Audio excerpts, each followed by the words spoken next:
They've been taking notes, listening to the truth, and I hope they take that into what the outcome is going to be. Not from the media, not from the President of the United States. It's about the truth. It's a trial by social media in the Kyle Rittenhouse case, with Twitter users reportedly being suspended for, quote, glorifying violence, for showing support for the teen during his trial. Here to react is biotech entrepreneur and author of Woke Inc., Vivek Ramaswamy. Good morning, Vivek. Always good to see you. What we just showed on the screen was some tweets from people who had tweeted that Kyle Rittenhouse, for example, is innocent, and that is being taken down by big tech. I don't even know what question to ask you anymore, Vivek. I mean, name the topic, name the subject, from vaccines to now Kyle Rittenhouse's potential innocence. I don't know. Only one school of thought is allowed in the public sphere. Look, in this particular case, it was really wrenching to listen to that mother, the stress that she must be under, talking about her son who is on trial for his life, claiming self-defense. And I want you to imagine now a congressman from New York, as he did immediately after the initial incident, saying that this person should be locked up and we should throw away the keys. Big tech then stopping anyone who's saying that he's innocent or expressing the opinion that he's innocent from being able to say that online, censoring the accounts of anyone who says so. And then GoFundMe, a fundraising platform, shutting down the fundraising for his legal defense, even as they leave it open to support his alleged assailant. And then now, Will, for a second, imagine that that same person were black, and imagine what that reaction would be nationally today. I have no doubt that it would be different. And personally, if you ask me, it's wrong either way. Whether that defendant were black or white or any other color, it's wrong.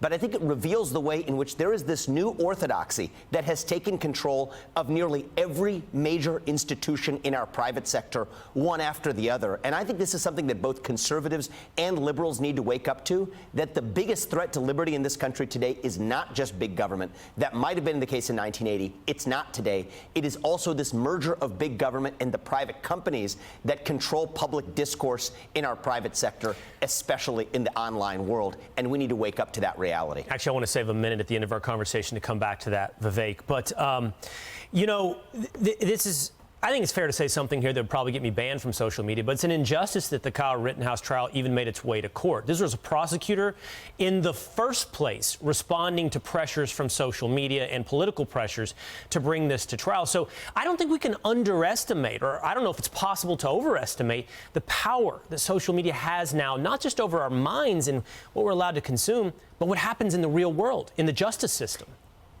Absolutely. You're putting your finger on a good pulse there, Will. Again, back to one of the topics I talk about a lot, the linkage between the actions of private companies and the actions of government. So what you saw here was private companies limiting the bounds of acceptable debate, which affects the politicized view of the topic as to how charged a particular murder trial is or isn't. They made it much more charged by effectively censoring views at one end of the political spectrum.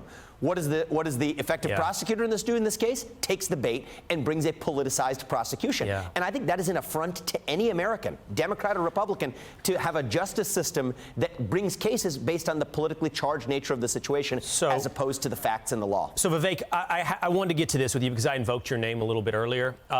You and I have talked in the past about Woke Inc. and the way that so many DEI initiatives made their way into public and private institutions in this country through what happened in the financial crisis of 2008. I just want to show you something, and the audience. Look at all the spending bills that we have put into place since 2020, since the beginning of the pandemic. It adds up, and that's just in 2020. Fast forward to 2021, you'll see trillions. What adds up to $6 trillion, Vivek?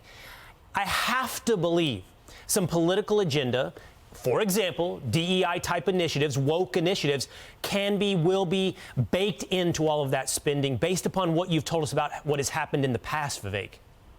Yeah, so the way it works is it's twofold. One is there's actually direct now, being legislatively codified, requirements that require companies to bend their knee. The SEC is codifying rules as we speak relating to the listing of companies on the NASDAQ, for example, that have to codify basically certain quotas for their boards based on race, gender, sexual orientation, and so forth. So some of that is direct legislation, Will. But there's also the other issue of implicit crony capitalism, where companies used to tithe to the government fall lie prostrate in front of the government by making campaign contributions. Now they do it by virtue signaling instead, by effectively pledging allegiance to this new woke religion to be quietly rewarded in return. Right. Personally, I believe you cannot start a new bank in this country and successfully get a bank charter without demonstrating that you sufficiently bend the knee to that new neo-progressive woke orthodoxy. It's behind the scenes, and that's what I call the confluence of the deep state and the deep corporate world, a deep corporate bureaucracy of a managerial class that's populated by the same people that populate the administrative state, that are together, working together behind the scenes